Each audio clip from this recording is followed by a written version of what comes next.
सुख म्हणजे नक्की काय असतं मालिकेच्या आजच्या भागामध्ये आपण पाहणार आहोत. अधिराज आता निघालेला असतो. नित्या त्याची वाट अडवते आणि म्हणते की अधिराज, तू कुठेही जायचं नाही आहेस, मी तुला कुठेही जाऊ देणार नाही. त्याच वेळेला तो म्हणतो की मॅडम बाजूला व्हा, नाही तर गाडी अंगावर घालीन. तेव्हा ती म्हणते की चालेल, तू घाल गाडी अंगावर, पण मी बाजूला होणार नाही.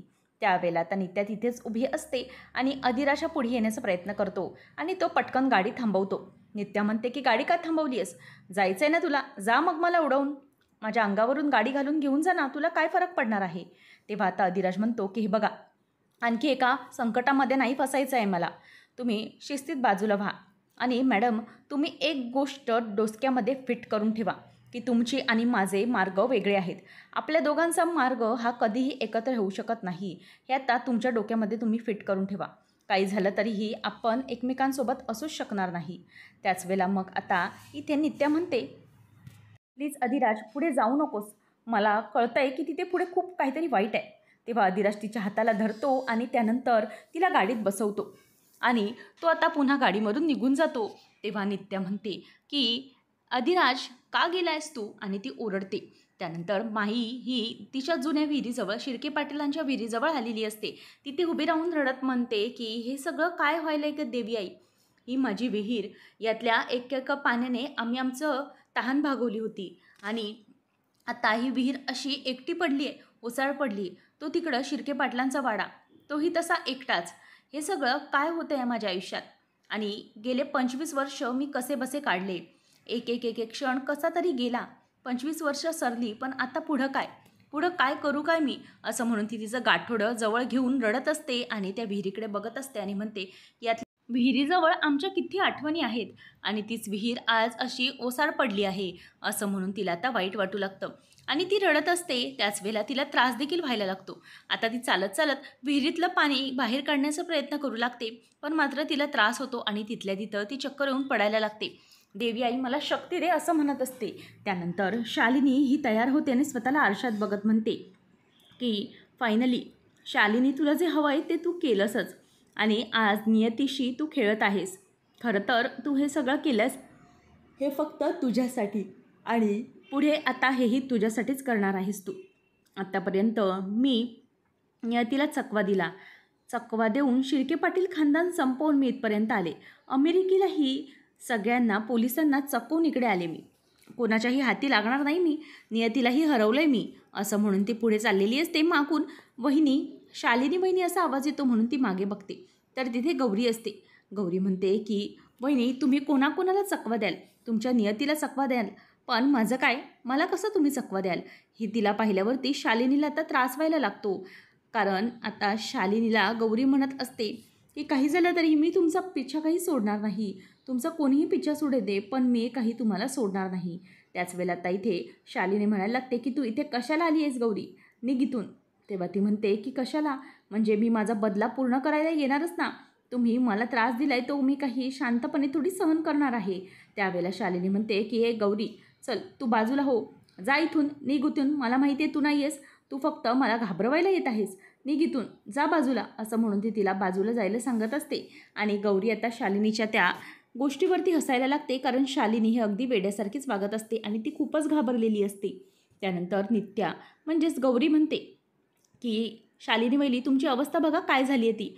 तुम्हाला आता कळलं आहे की तुमचं अंत शेवट जवळ आलेला आहे, म्हणून तुम्ही अशा वागताय ना, मला माहीत पडलं.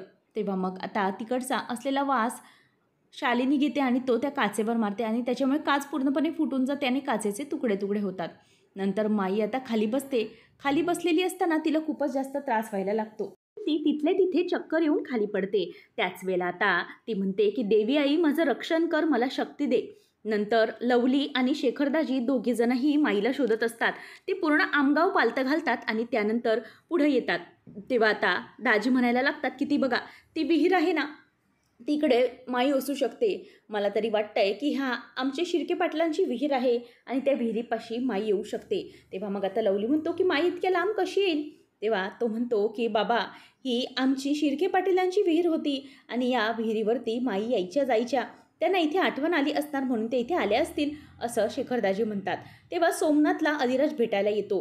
सोमनाथ म्हणतो की अरे किती वेळ झाला, कधीची वाट बघतोय तुझी इथे.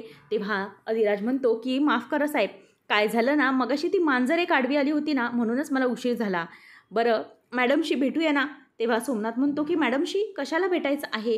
तेव्हा सोमनाथला तो म्हणतो की असं काय करताय साहेब, मी तुम्हाला सांगितलं ना मला मॅडमशी भेटायचं आहे, त्यांचे आभार मानायचे आहेत. आज काही मी मॅडमला भेटल्याशिवाय शांत राहणार नाही बघा. तेव्हा सोमनाथ म्हणतो की बरं ठीक आहे, आज तुझाही जीव मी शांत करतो.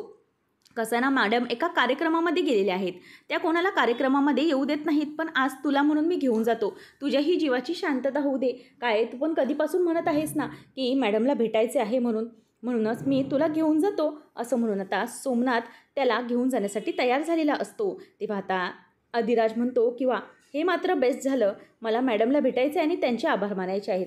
सोमनाथ साहेब खरंच तुमचे खूप खूप आभार, असं म्हणून जयदीप म्हणजेच अधिराज त्यांच्यासमोर हात जोडतो.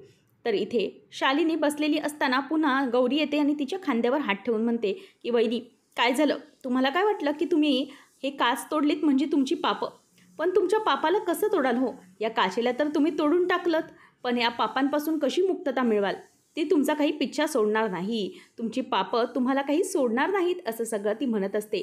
त्याच वेळेला आता शालिनी खाली बसते आणि ती खूपच घाबरलेली असते. ती म्हणते की गौरे तुला काय वाटतंय की तू मला घाबरवशील, तू मेली आहेस, तू जिवंत नाही आहे, पण अधिराज अगं तुझ्या जयदीपच्या रूपातला एक मुलगा आहे, ज्याला मी आता माझ्या स्वतःच्या पायाशी लोळवणार आहे आणि स्वतःचा गुलाम बनवणार आहे. तो बघ, तो जयदीप तुझा माझ्या तालावर कसा नाचतो तेच बघ, आणि नियतीने वेगळाच खेळ खेळला आहे. तो आता तुझ्यासारखा नाही तर जयदीपसारखा दिसतो आणि हे सगळं आता मी घडवून आणणारच आहे. तर इथे लवली म्हणतो की शेखरदाजी जरा थांबा, तुम्हाला तहान लागली तर त्या विहिरीतनं पाणी आणतो. तर आता लवली येतो तेव्हा बघतो की काका हे बघा इथे माई पडलेली आहे. आता माईला ते उचलतात आणि म्हणतात की माई तुम्ही इथे कशा काय. आता लवली म्हणतो की थांबा मी पटकन काका पाणी आणतो, म्हणूनच त्यांच्या विहिरीमधून तो पाणी काढतो आणि त्यानंतर उठवून माईला ते पाणी प्यायला देतो. माई पटकन हाताची ओंजळ करून ते पाणी पिऊन घेते आणि त्यानंतर मग आता शेखरदाजी म्हणतात की माई तुम्हाला बरं वाटायला आहे का. आता माई पटापट ते पाणी पिऊन टाकते आणि म्हणते की होय होय आता थोडंसं मला बरं वाटत आहे. आणि त्यानंतर तिचं गाठोडं असं म्हणून ती घाबरते आणि गाठोडं स्वतःच्या उराशी घेते आणि म्हणते की 25 वर्ष झाली, 25 वर्ष काय करावं ते काही कळना झाले. तेव्हा मग आता शेखरदाजी म्हणतात की माई अशी अवस्था का केली तुम्ही आणि इथे का आलात, संपूर्ण आमगाव पालथा घातला आम्ही. त्यानंतर इथे आता लवली म्हणायला लागतो की माई असं का करतेस तू, तुला काय झालं तर तू मला पुन्हा पोरकं करणार आहेस का.